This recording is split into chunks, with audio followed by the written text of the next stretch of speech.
stories. What is it that you want to talk about first? Because G20 is also that's happening. Yeah, but the first thing I would want to see is what's happening on the moon. You know, that discovery is absolutely, more absolutely. important. The moon. Well, The this is what Pragyan it rover says. has found sulfur on the moon.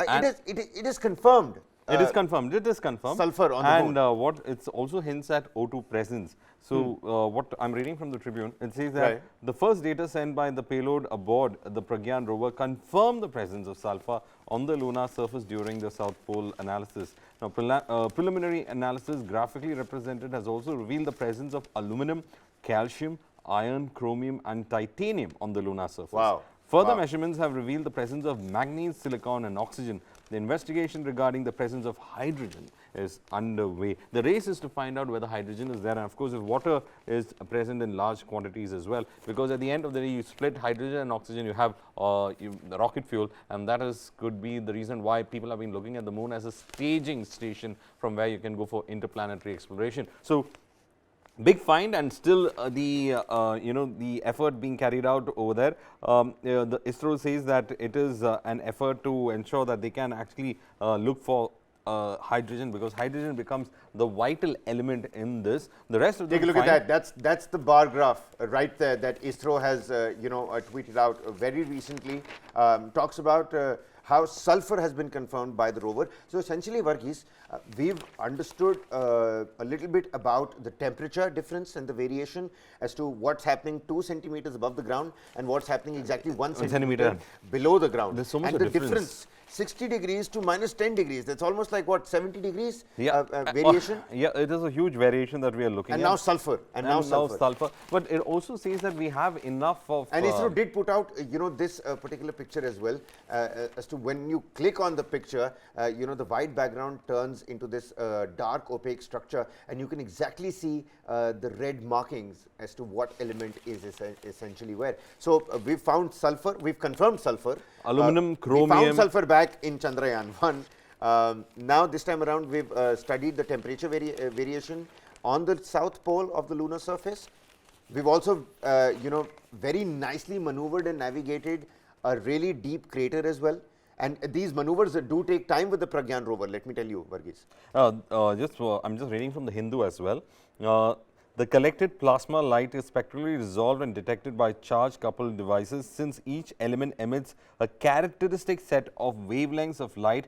When in plasma state, the elemental composition of the material can be determined. What you saw in the dark, those lights, in fact, it comes from this kind of an experiment that is being carried out. So, I told you these are the materials that are there. Now, the Union Cabinet has adopted a resolution hailing the Chandrayaan-3 mission, that is to appreciate the fact that it has become so much. And yesterday, I was watching something interesting.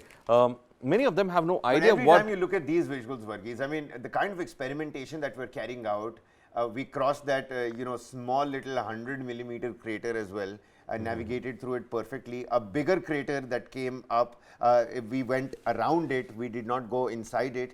There's so much that this Pragyan rover has already done. Apart from confirming sulfur on the lunar surface, apart from helping us study the temperature variance, there's so much that's being done. Experimentation of the highest, order. Most of the landings, the moon landings, have happened on much more planar, much more, craterless surfaces. Over here, it was a big challenge to land on this part of the moon, and we have done it. Yesterday, I was listening to some of these international scientists saying that what is the impact of the kind of analysis that they are going to get from Pragyan. So they were saying that for the first time, they have an idea as to what is the composition that is there in the southern part of the moon. Nobody had an idea about the poles. A lot of speculation keeps going on. You tend to first put out that theory saying that this could be it, and then you're getting some kind of data that actually tries to concretize that theory.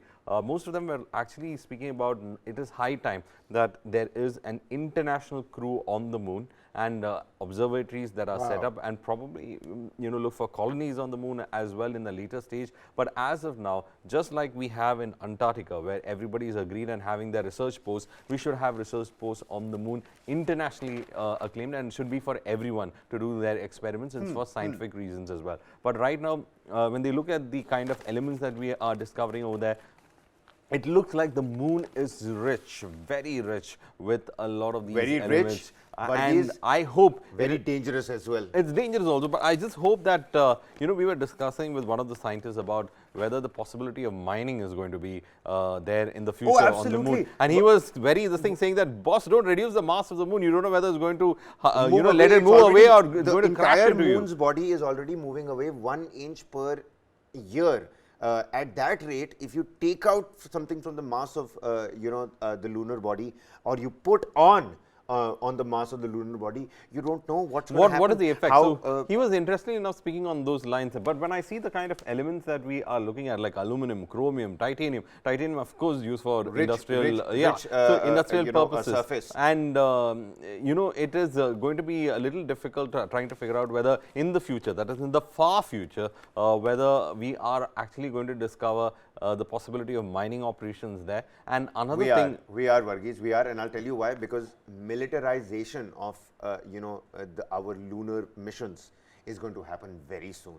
Very soon, NASA, ESA, ISRO are going to cease to carrying out missions. also, to the Kabir, moon. our It's going to be entire militaries modern of various electronics, countries. our entire modern electronics is dependent on rare earth minerals, and China has a hold on rare earth minerals across the world. They have been buying that. They have their own, in their own territory, they have enough and more. And now they're saying they've depleted it because of the rapid expansion that they saw. Now they are actually buying out areas where they have discovered rare earth minerals. So moon could have a lot of rare earth minerals, and that would be what I would say the staging point for something, because Right.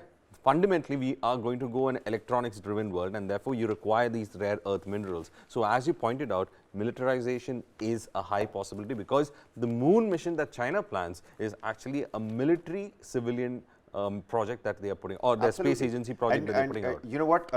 Even as we wrap this up, that our Pragyan Rover has confirmed sulfur on the moon.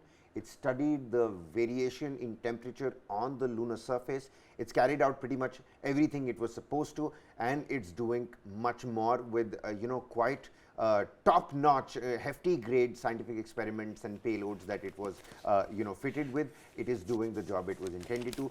Lot more exciting days to come.